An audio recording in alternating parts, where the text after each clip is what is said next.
AA Beyond Belief is a podcast by, for, and about people who have found a secular path to sobriety in Alcoholics Anonymous.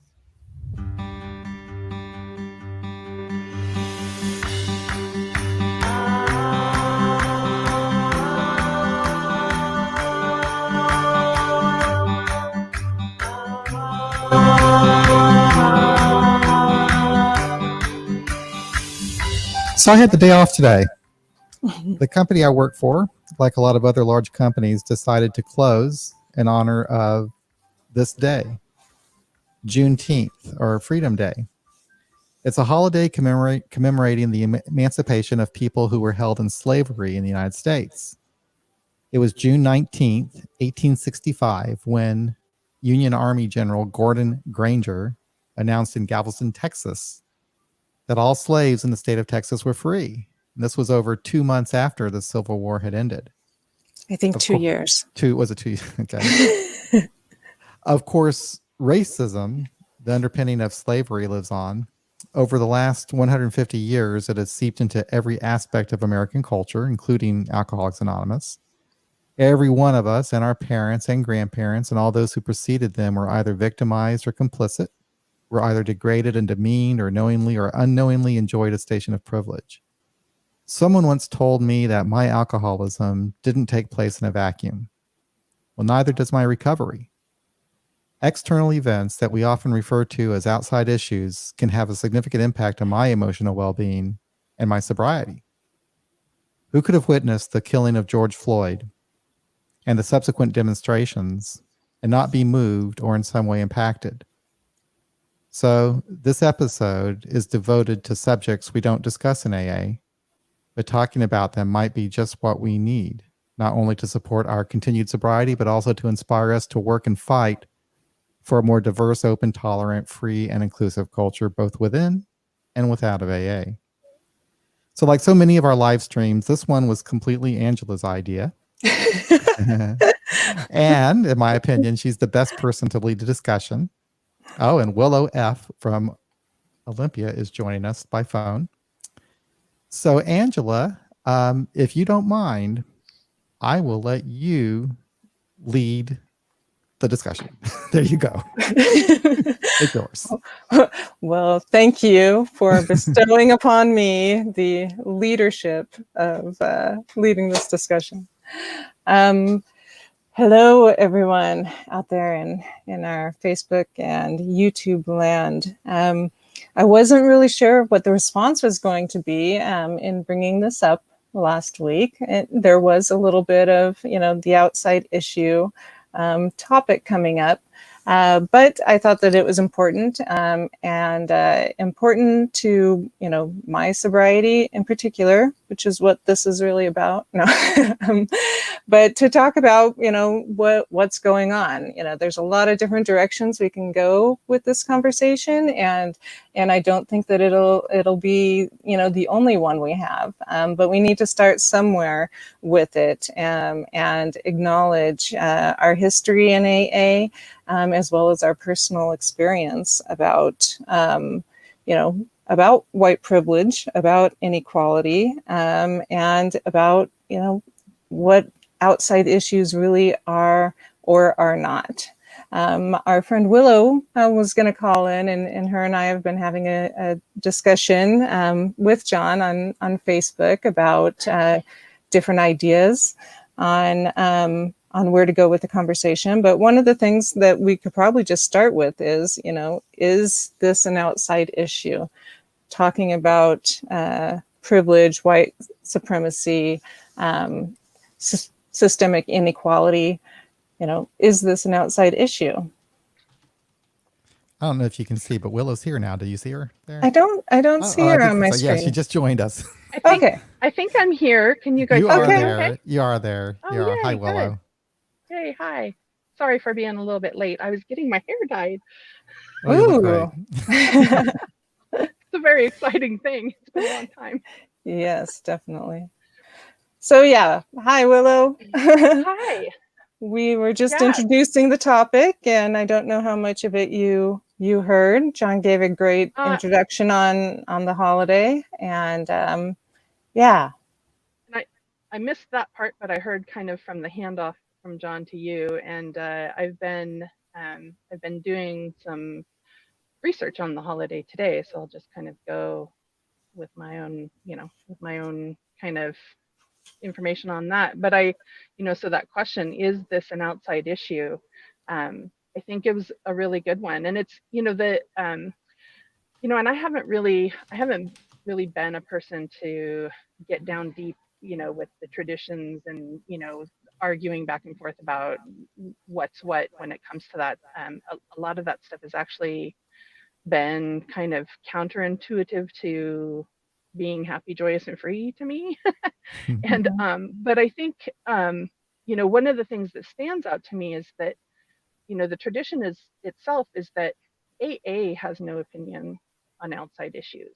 Mm-hmm. I think that we as individuals have all kinds of different experiences with all kinds of issues, and I really think that that it's important for meetings to feel comfortable to anyone and everyone that wants to be in them, as long as they're not threatening anybody else's safety.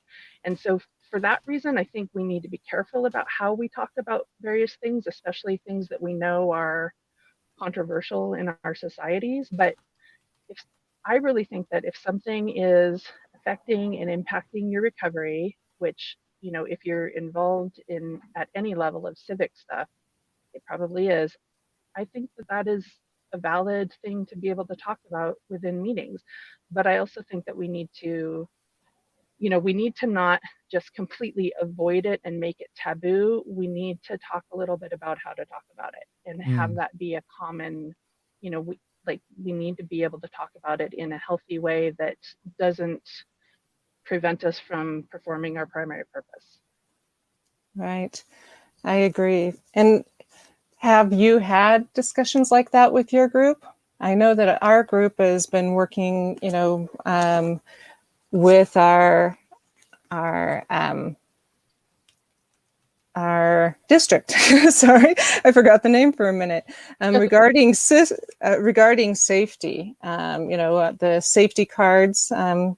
Just got to Idaho. I don't know how long they've been around, but it's service material from the General Service Office, and it talks about safety in AA, and we had a safety workshop that did not go as successfully or as safely for everybody as the organizers had hoped. And so I think that that's one of the things that I think about when looking to talk about, difficult but important subjects in AA. So I don't know if you or John have any experience with talking about something along the lines of safety in your meetings. Well, I do at our, I was telling you about our area assembly where we had something come up that was really more race related than anything else. But I just thought about something kind of ironic. You actually had a seminar or something about safety, and then there was a person who actually started attacking you in an unsafe way because of that. Isn't that weird? How ironic. Yeah.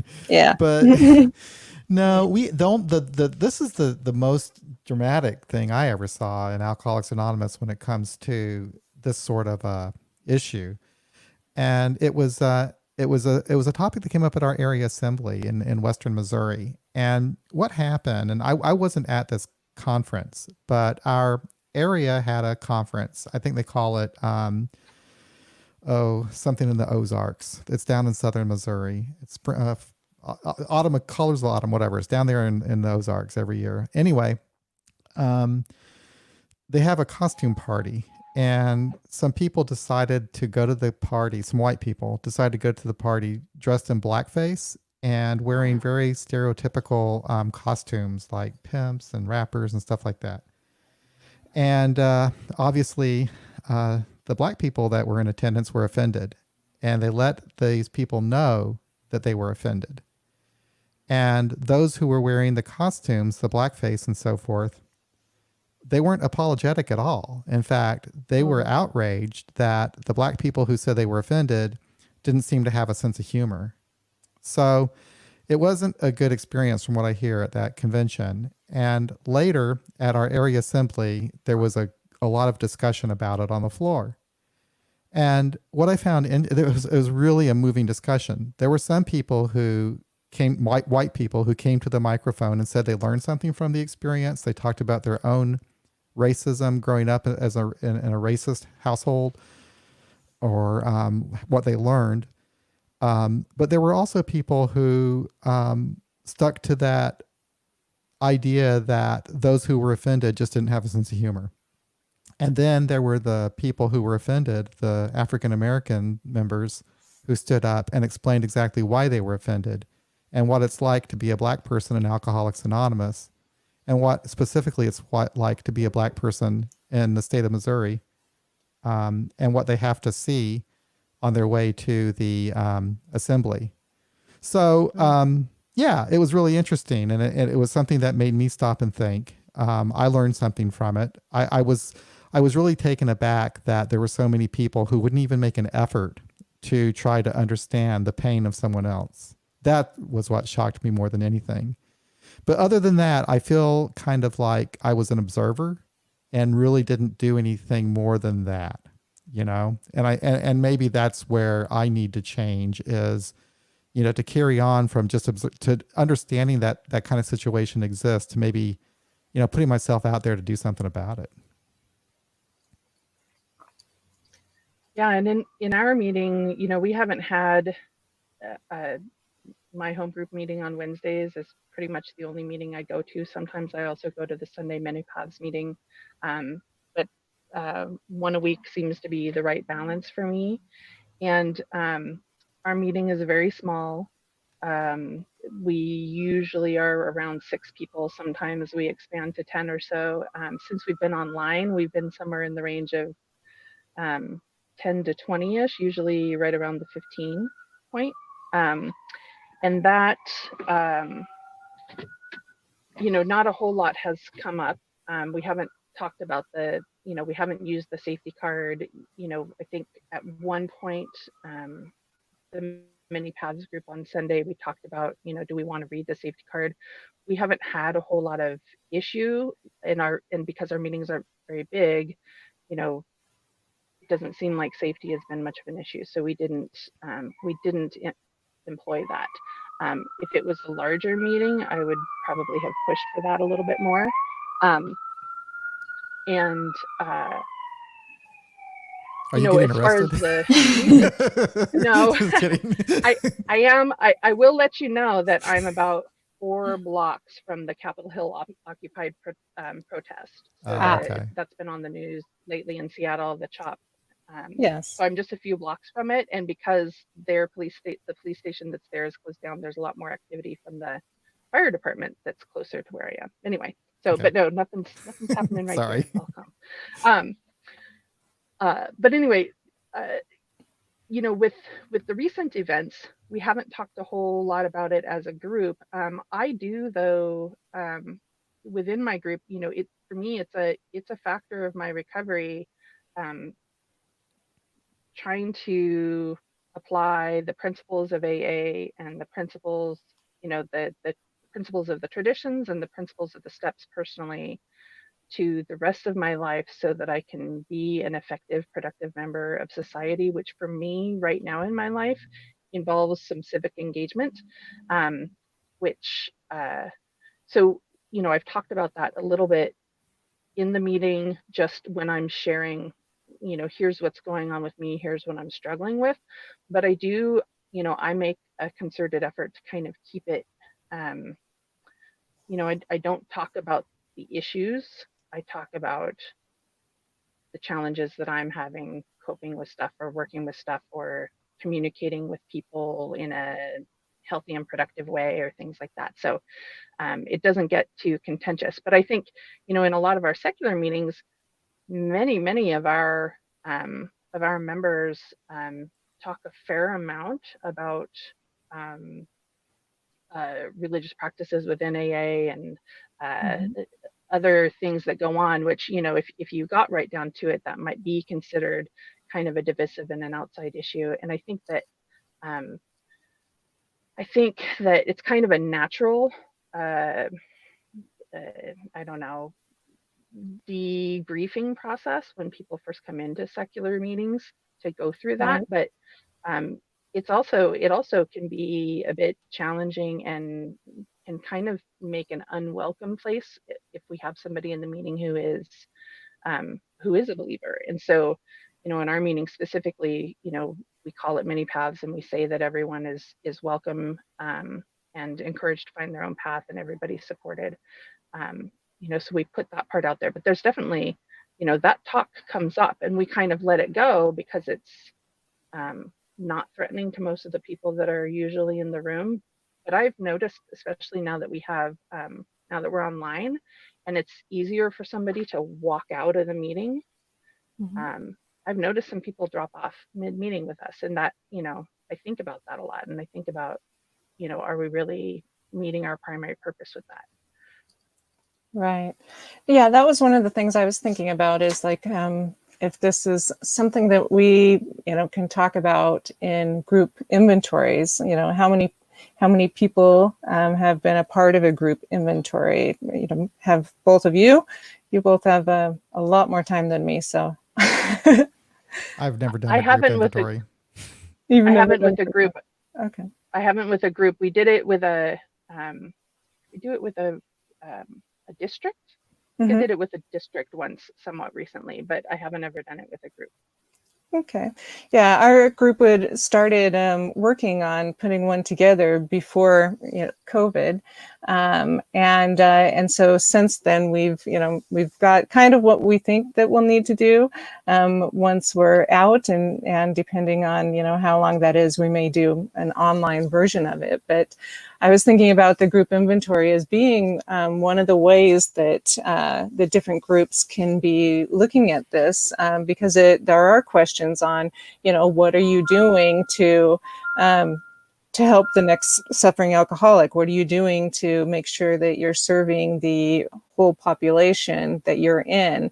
And it has questions all from, accessibility to, are you reaching out? Do you give out phone numbers? What do you do? And that looking at issues like this would be something that I think would be important to be putting on the group inventory, and being able to talk about that, and how people feel about that, and where they're at with the issue, of race, and seeing people, come in, and sticking up for people, the whole all of that stuff. I think that that's one of the ways that groups can take a look at it to ensure that we're meeting our primary purpose.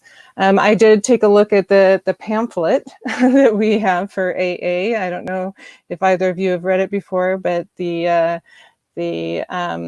Black and African American alcoholic pamphlet, and that's. I think it makes an effort, but when I read it, I did feel a little bit like it's lacking um, in acknowledging that there's a lot more difficulty for Black people and people of color to get sober. There's a lot of different barriers for them, and I don't know if they should mention it in the pamphlet, but I think it's something that group members should think about in the way that we're presenting ourselves, and talking about issues in meetings, because I know for me, when I think about helping the next person coming in, I often think about somebody who looks like me, and I don't know that I would do anything different, but maybe I should be thinking about things that I should do differently to ensure that everyone is welcome in Alcoholics Anonymous, or at the very least in my meeting. I went ahead and opened up the phones, Angela, so that if Okay. anybody wanted to call, they could. Bree had a really interesting comment when she's talking Mm-hmm. about words. She said that, because I used the word race, I talked Mm-hmm. about race issues, and she says there's only 3 kinds of races: marathon, sprints, and the human race. Pigmentation differences within DNA is very minute. And she says that words matter, As a society, we need to recognize that misusing the word race is elitist. I never even thought of that. We do have a caller. Should I go ahead and take it? Yeah. Hello, how you doing? Hey, good. Hey, this is Joe in New Providence, New Jersey. Hey, Joe. Hi, Joe. How are you doing? Good. We're having a major thunderstorm here, so if you lose me, you lose me. Okay. I was actually thinking about this topic. I was actually almost going to bring this topic up at our Thursday secular meeting, and I kind of held back a little bit. And we ended up talking about, like, someone suggested the doctor's opinion. I was like, oh, I should have brought up the topic I had, because we talk about that all quite frequently in other meetings.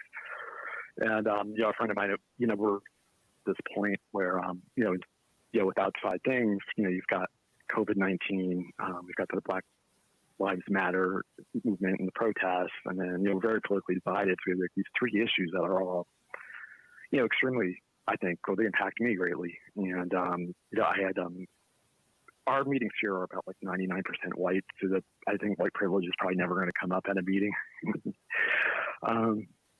But I recently had an issue with my parents. I'd gone to a protest, and I came back, and we started talking about politics. And we ended up, we never like talk about things, and we were on speakerphone with my wife, and we ended up like screaming, and my wife ended up hanging up the phone, and like I went outside. Before I left, she's like, I have never seen you that angry since you stopped drinking. And I had like thought about it. I'm like, oh, this is something I'd like to just probably like share at a meeting just to get off my chest. And I talked to my older brother, and I didn't even think about drinking. Like, I went out, she was like, are you all right? I'm like, I just need to calm down. I need to go out for a walk. If you want to come with me, you can. And we went and we walked and we talked, and I calmed down. But I had talked to my older brother, that's some of the things about the conversation that disturbed me, and he was on the same page. He's like, oh, it's kind of surprising where mom and dad are at. But he's like, oh, how's this affecting your sobriety? I'm like, you know what? I never even thought of that. I mean, I'm about 3.5 years sober. I don't know if that has anything to do with it, or I just don't know. And I was talking to my wife before I was telling her about the phone call. And she's like, oh, is it really impacting your sobriety? I didn't think it was. I'm like, well, I've been thinking about how the way I grew up, we swept everything under the rug.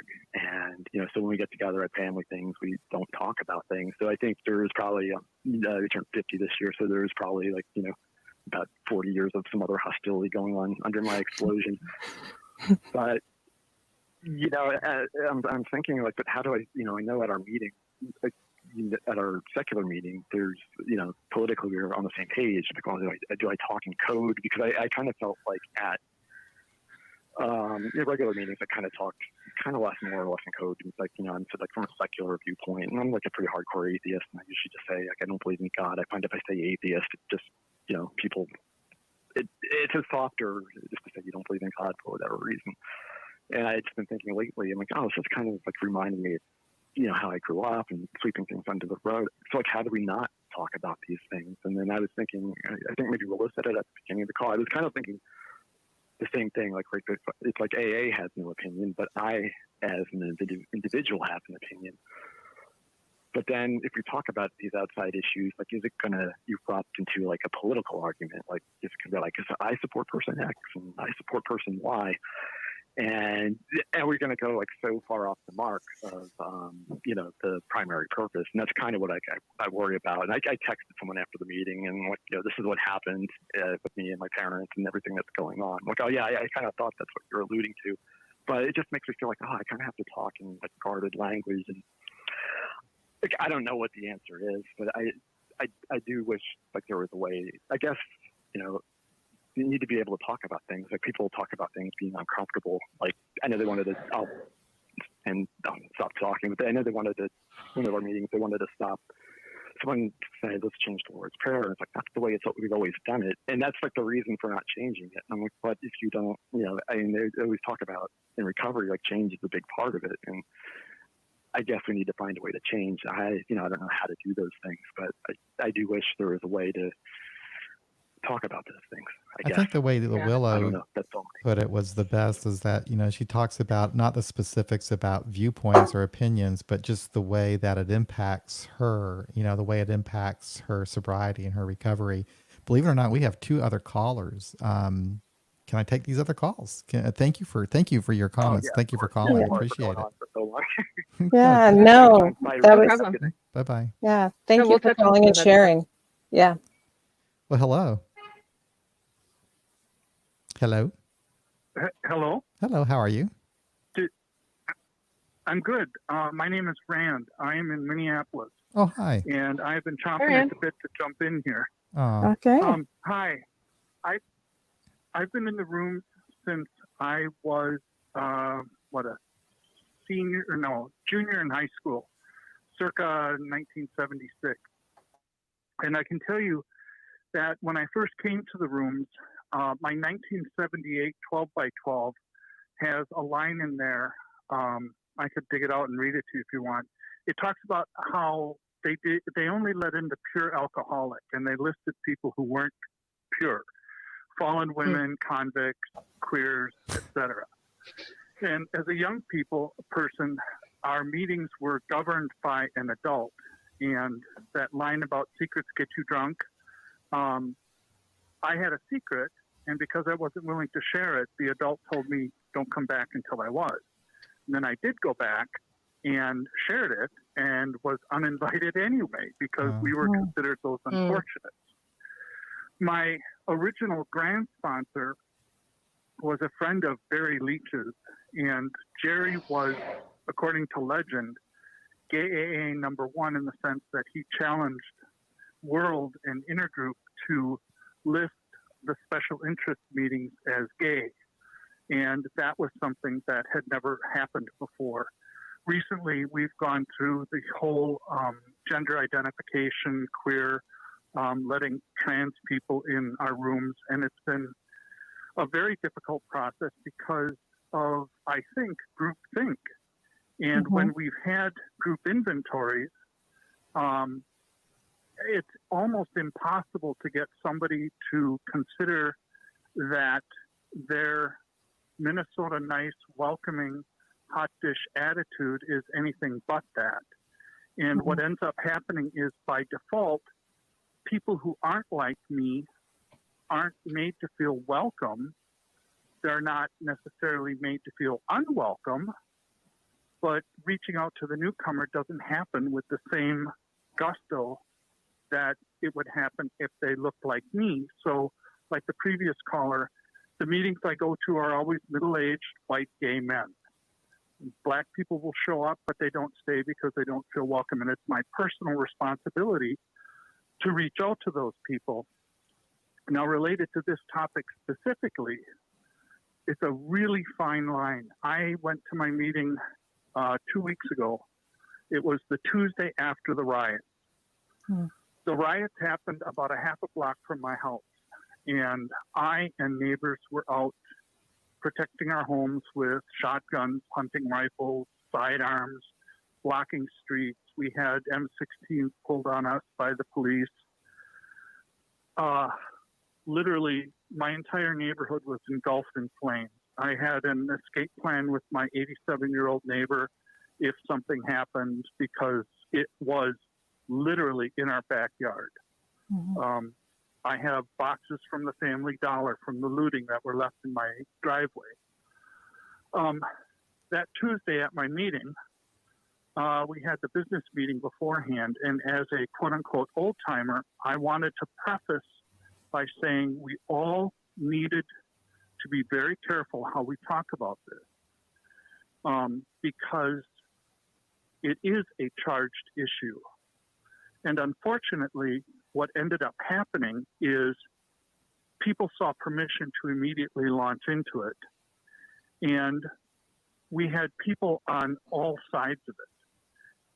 Sadly, a sponsee of mine was on the side that was a rioter. And that it became an outside issue in the sense that, how do I say this? It's almost like he felt a certain entitlement to be out there and rioting. And I'm sitting on the other end of it, you know, older, scared, sleeping with a gun next to me. And what I chose to do in that particular situation is just excuse myself from the meeting. But I know that it has exploded in other meetings here in Minneapolis because the whole country is in this polarized conversation right now, and our rooms reflect that. Mm-hmm. And there doesn't seem to be, at least in my experience, anybody who's really listening to anybody else, even in the rooms. And, things always repeat themselves. Nothing is ever new. So what's happening right now is an exploded version of what I experienced 40 years ago when I first started coming to the rooms as a newly minted gay man.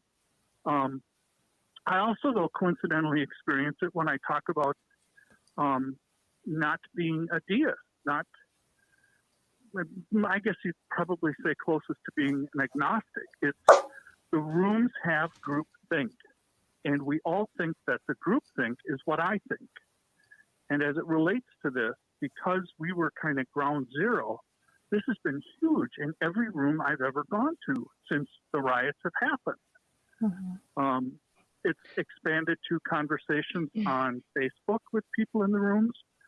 I was talking to another sponsee, and we were reading one of the Grapevine books. And this other friend was texting about his particular rant about the riots. And coincidentally, my sponsee and I read this little section where it talked about exactly that. It talked about listening to other people. And so I copied it, pasted it, and sent it to him. And I said, these are the principles of the program. This is what I live by. I listen. I try and be empathetic. I try and be compassionate. I try and reach out to somebody who suffers. I don't say that I'm entitled to go out and burn down 3rd Precinct. I'm on I was on the 3rd Precinct Advisory Council. Well, the 3rd Precinct doesn't exist anymore. Mm-hmm. It was. And I think that respectful language in all of that. Any time that we're going to talk about it within the rooms and with other alcoholics, because we want it to remain welcoming and safe for all of us, respectful language in regards to everyone involved is the most important. There are a lot of things that are going on right now that are not riots. And I think that there are a lot of people who are out there who aren't out there because they feel privileged.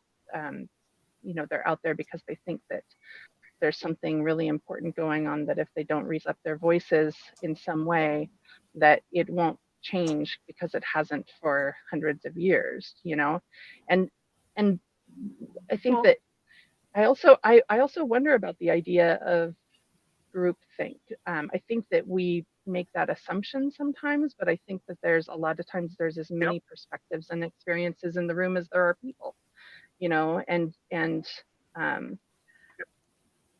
because we have that autonomy thing, and everybody's kind of so afraid to damage what's going on in AA. I think a lot of times we think everybody thinks one thing and they may or may not. And that's, I really think, like with what you went through, kind of coming out, like we have to think about the fact that, or I'll just say, I try to think about the fact that whenever I'm saying something in a room, I try to make sure that I'm just talking about my own experience with it and not making assumptions about the other people that I'm challenged with, because there might be somebody else sitting in there that really needs to be in that meeting that has the same perspective of these people that I have challenges with, and that happens in my own house. Right. My mom's in recovery also, and she and I don't see eye to eye on several things. And so we've had to figure out kind of careful ways to talk about or not talk about this stuff. It's hard, and we don't train each other to do it in AA. No, I was with my sponsees. Most of my sponsees believe in God, and I'm really down for that, as long as they learn how to speak I believe or I think.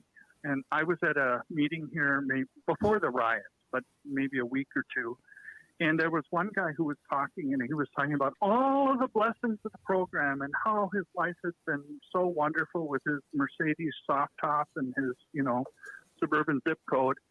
And he was talking about it in terms of the blessings of God since I got sober, cause and effect. And the next guy to speak was having his house foreclosed on because of COVID. And the way it was conceptualized, what I heard was that old Puritan argument that says, oh, your faith and your program must be better because you have all these rewards. And this poor guy who's got, you know, probably the same amount of sobriety time, he must have a bad program because he's losing his house. Mm-hmm. And it all had to do with exactly what you're talking about, talking in terms of God as an absolute, cause and effect, promises, versus I think that God, or I think that my higher power is providing me opportunities to gain wealth. You know, and it just was so, it was back to back, and it was the guy talking about God had no idea how somebody in the rooms might be losing everything and have the same amount of sobriety. Well, Rand, thank you for calling. Anyway, that's my rant for the night. You made some good points, and it was really nice to hear from you. Thank you. Thank you so much. I have another call. I didn't know you guys did this. Oh, yeah. We've been doing this every Friday. We've been doing this every Friday at 7 Central. We decided, since we're all in quarantine and have nothing else to do, that we'll do this. But thank you, Rand. I'm going to take another call.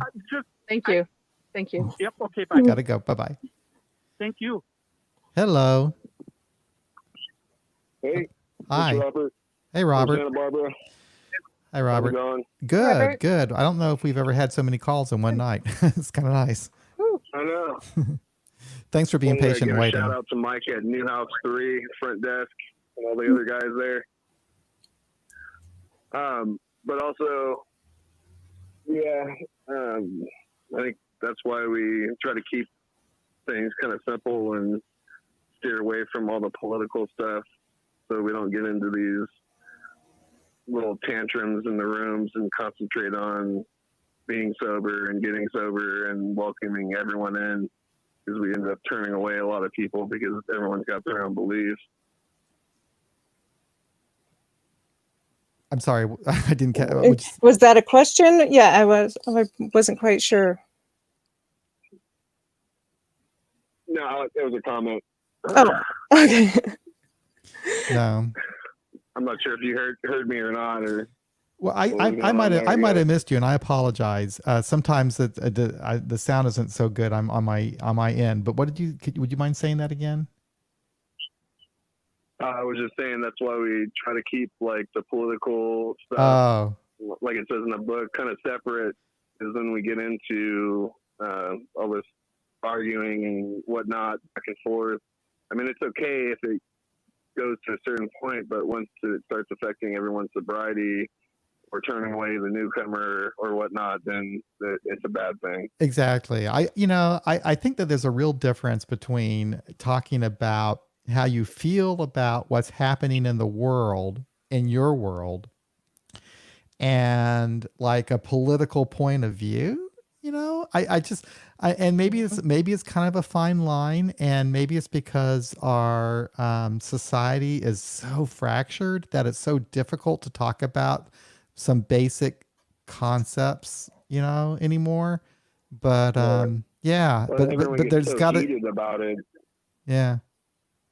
Yeah, well, that's I true. think that's part of the challenge, is finding ways, like, AA in particular has gone so long with just staying completely out of these conversations and 12-step groups in general. And I kind of feel like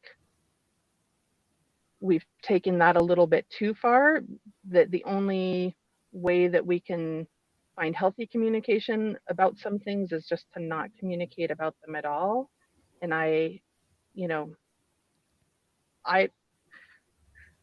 spent the early part of my life, I became an adult in AA. I also got into AA when I was junior in high school, like our first caller did, or one of our callers did. And, I became an adult in AA. I learned how to be in the world from AA. And I completely avoided any kind of civic engagement for that reason, that I just didn't think that alcoholics could possibly talk about that stuff. And I think it's definitely wise to be careful on some of those things. But we also, like, how far do we go, and do we really kind of stunt ourselves by not learning and allowing people to talk about the things that are affecting them? Right. Yeah, I'm in the same sort of mindset. Is that I think certain things should be talked about or can be talked about at the group level, because it does affect our sobriety. Because a lot of us have difficulty with managing our emotions and not being reactive, so it affects us on that level. But also, if our primary purpose is to help, then, it at least for my program, I need to be thinking about the ways that I can help. And if I am seeing that there isn't a certain part of the population is not represented or coming to the table, then what can I be doing to help get them there? Because it's not as if the different communities don't have issues with alcohol. There may be a reason, and so I need to be looking at that, and that's part of my program, is for me to be continuing to grow and to look at those things. How can I be more effective in helping? And what do I need to be looking at in myself? What are my blind spots? And I learned in AA, that I didn't know what my blind spots are, because that's part of the things with drinking. So I did learn some tools to help with finding those out, but I still need other people to help me, and they can't help me with my blind spots if we don't talk about these things. And so that's the main reason I brought it, is because I'd like to hear what other people think about how we could start talking about these things, because it's important to my sobriety. I know that, and I'm guessing other people's as well. And then with the whole drinking, my primary thing is I have to not drink. Yes, definitely. No one who's listening to this will probably do any better if they take a drink. But, the other thing is that, I want to grow. Part of my getting sober is so that I could be a better person in society. And I was telling John before the show, it's kind of like with kids, the kids that I've helped raise, I never wanted to say that I just want them to be happy when they grow up, because what if, happiness to them is being a serial killer, that's not a good thing. I mean, I guess if they had a list and they went through it and they were more like Dexter, I might be okay. But the point is that I want them to be productive members of society, and that in doing that, hopefully they will find happiness and growth and such. And so I need to be thinking about that for both my own recovery and in what the commitment I've made in my recovery, which is to help other people who are searching for recovery as well. There's some good comments, Angela, in the Facebook group. I would like to read, if you don't mind. Yeah. From Diane, she says, she's made a couple of comments. She says, so if we step away from the conversation, are we, quote, saying that we agree with what is going on? Isn't that the problem? We need to talk about solutions, not just about what is going on. If I don't stand up, me personally, then I am not working for the solution. I am adding to the problem. We have to understand where people are coming from to help and support one another in life and recovery. That's what I think is so critical, is trying to understand the other person and where they're coming from. That's what shocks me, is when people don't even make that attempt. That's me saying that, not her. But she says sometimes we have to sit back and listen, but we need to respond, not react. And those were good comments. Yeah. And then also, someone from the Facebook group has a question, which I think is that's a good question. He or she says, aren't the group conscious meeting, district meeting, and area assemblies a better place to discuss issues of this nature rather than the meeting itself? Well, I would say it kind of depends on what you're going to talk about. If a person's going to talk about it from their own personal perspective of how they're feeling or how it's impacting their sobriety, that would belong in the meeting. But if it's about how the group itself is going to handle issues like that, then that would be in the group business meeting. Well, and for our group on the safety issue, and at that time we were looking, more at predators and things like that, and people feeling physically safe. And we did both, so we had a discussion about it as the topic for our meeting. So because, not everybody attends business meetings or does service at within AA, and so they weren't aware, and so they needed to hear that some women, and this was particularly the discussion, some women, were feeling uncomfortable, and these are the things that make them feel uncomfortable and not want to attend a meeting. And it wasn't necessarily at that meeting that anybody was doing that, but it was a surprise to some of the guys. And then there was the surprise to some people that others had been taken advantage of financially, and so we needed to talk about at the group level, some of the safety things. What's okay? What can a sponsor ask you to do? What can they not ask you to do?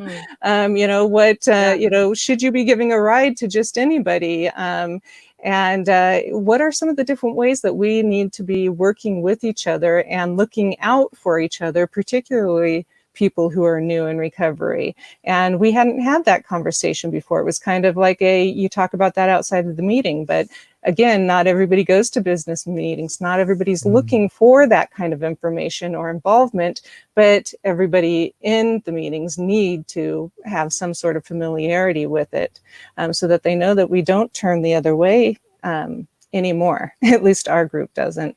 But again, we also did have it at the district level, and that needs a little bit more work. So.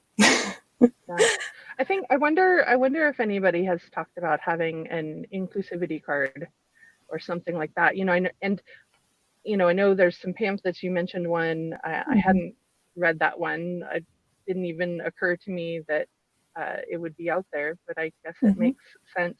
But I think that's one way in the in-person meetings anyway. That is one way that I think meetings can show that they are inclusive and welcoming, is if there are pamphlets out there for special interest groups that you think may attend your meeting, Right. have those pamphlets at your meeting. Take that extra step. Because somebody looking at the literature table, seeing that, could say, "Oh, this is, maybe my place is here. Look, this speaks to me exactly." Now, granted, some of them aren't worded so good, but just the other night in one of our meetings, somebody said, I was in a treatment center. Someone came in and they had the God Word pamphlet with them. And I didn't know that I had a place in AA until I read that pamphlet. I was just figuring that I would play along until I left the treatment center. But I saw that pamphlet and I knew that I had a place here. And so, and I've encouraged some other meetings to have that pamphlet, but it hasn't occurred to me, because it's not the thing that affects me. Like, hey, have pamphlets about other types of diversity, or, but some of those things are out there and available. And that's how the conference and AA as a whole has addressed many of those things, is they've made some of that supplemental information available. But how many times do we go and look and see what's out there? It might be worth taking a look online at aa.com and seeing what they have, Yeah, definitely. what's available. One thing that we did at our area assembly after our situation is the following assembly, we had an ad hoc committee on inclusivity. And it was really interesting. One of the members of our group was on it, representing the atheists and agnostics. And then we had, different. We had represent. We had these different underrepresented groups in AA at the table, and they were having discussions at this committee about what our area could do to be more inclusive. And I actually think it was really done well. There was a survey that was sent out to all the districts in our area. And it gave all the different members of the groups an opportunity to complete the survey. And like all surveys, you don't get like huge, participation, but you get a pretty good sense of what's going on out there. And so anyway, they did that survey, and then the area came up with some suggestions, I suppose, and I can't quite remember what those were, but at least they were making an effort at inclusivity. So Right. So that's one thing that people, listening can do to, move forward with inclusivity is suggest it to their groups or their group representative, and see if taking that to the district or the area would be a helpful thing. So something proactive that people can do. And What also are ask what's already out there. Maybe yeah. there might be already conversations out there. That's one of the biggest things that I'm learning in our current issues is that, and I mean, I knew this, right? But Mhm. most of the things that I think, there are people who are more directly impacted that have expanded significantly on those things. And I just need to go and do some research and find out what's already going on and being led by the people who are impacted, and Right. follow and support and raise up those things.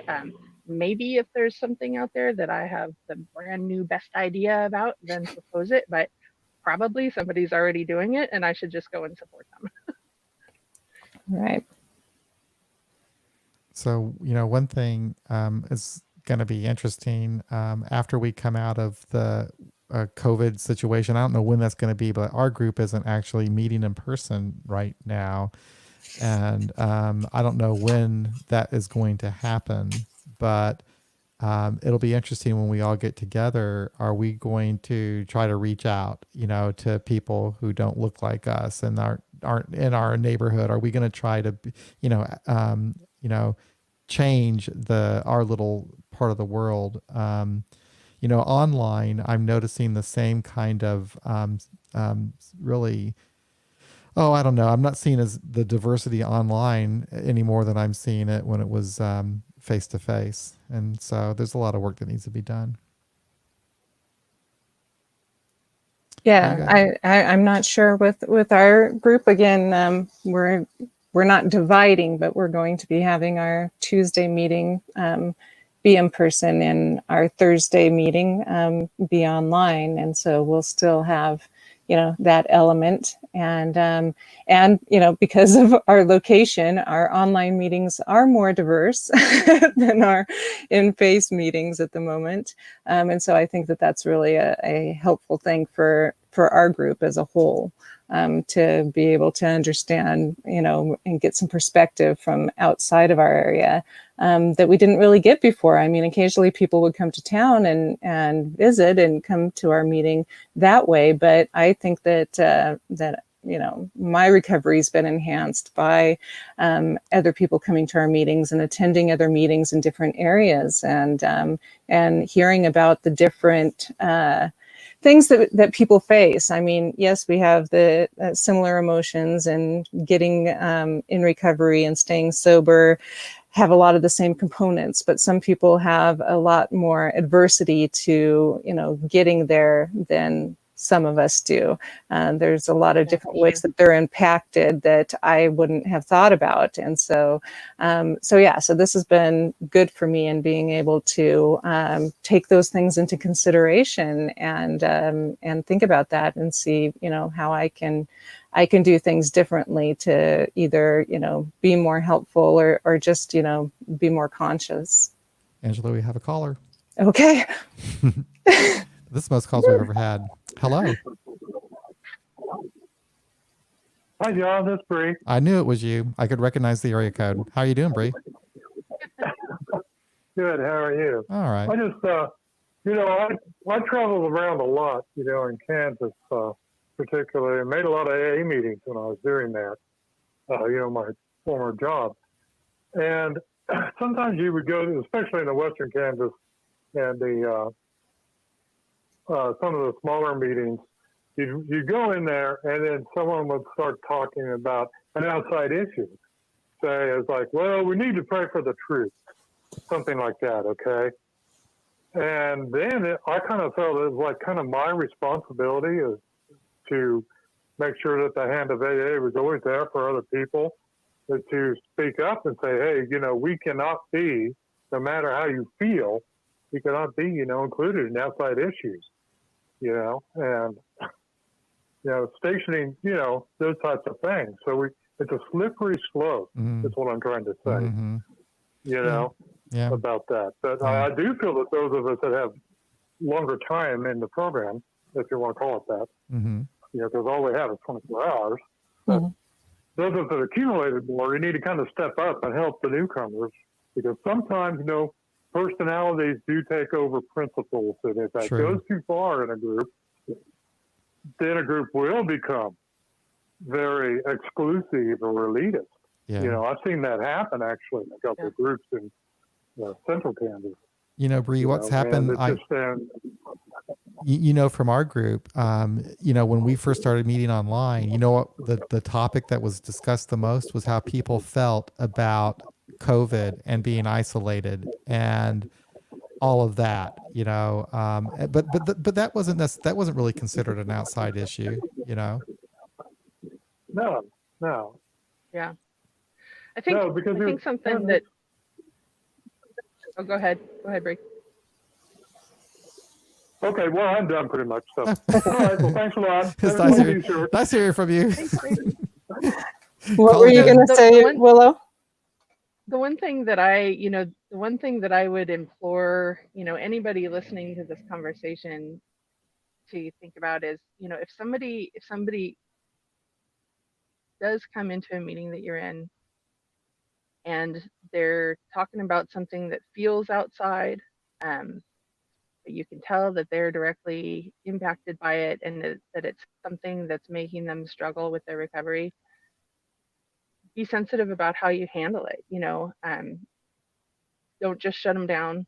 If you can find any other way to talk to them about it, talk to them after the meeting, go and find out what they need to make sure that they stay sober through whatever it is that they're going through. Because that is one of my biggest worries right now, is that, you know, that there are people hitting meetings that are directly impacted by this stuff that's going on. They're struggling to get through it, and they're getting shut down. And it's not that I've seen that happening. I have seen it happen before in regards to our political climate.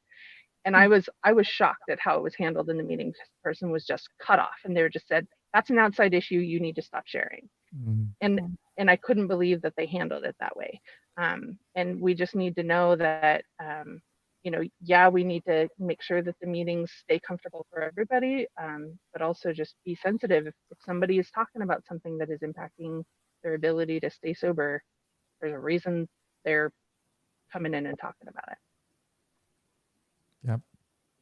So there was a comment here, and I may have lost it. Oh yeah, and this is cool. I'm so glad that you wrote this, the person on Facebook. Thank you for taking this subject on. One of the things I most loved about AA was that politics had no place in the meetings. I haven't attended for a while. Do you think there is more talk about current affairs in meetings today than in past years? That's a good question. I would say it kind of depends. And someone else answered your question in Facebook. It seems to be more after the meeting than during the meeting. But I have seen some meetings over the last 3 or 4 years where people have openly talked about how whatever is going on in the world is impacting them personally, and I never have heard that before. And personally, I think that's because some of what has been happening transcends normal politics. It's not like you're talking about a budget or something. It's like you're talking about, human rights and the basic fundamentals of what makes us a free people, I suppose. And I guess that's what makes it so different, especially with what we're dealing with now in the world. Or what we're aware of. We're aware of, yeah. Yeah. So hard to believe that we're coming up on an hour.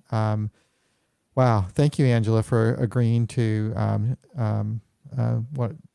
handle this, to take care of this, to lead the discussion. I think you did a wonderful job. And thank you, Willow, very much for joining us. Your contribution was very appreciated. And thank you for all the callers. Yeah, wow. Sorry for being late. Oh, no problem. No problem. I think it's cool that you can just get on your phone and hide from the police and all that and participate. I'm glad you didn't get arrested. Yeah, I got to be honest, I'm not really worried. There you go. Yeah, Good. there. Sums up the discussion, huh? Yeah, but it was Yep. great to have all those people calling. That was amazing. So anyway, I guess that's Yeah. going to wrap it up. We're right at an hour. So is this the right Thanks one? so much to everybody who listened or participated in this. Yes, and thank Thanks you. so much.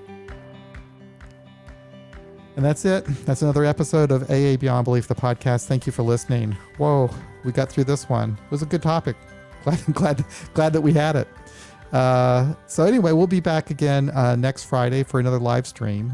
We do this every Friday at 7:00 p.m. Central. And anyway, thank you. Y'all take care. Be well. We'll be back again real soon.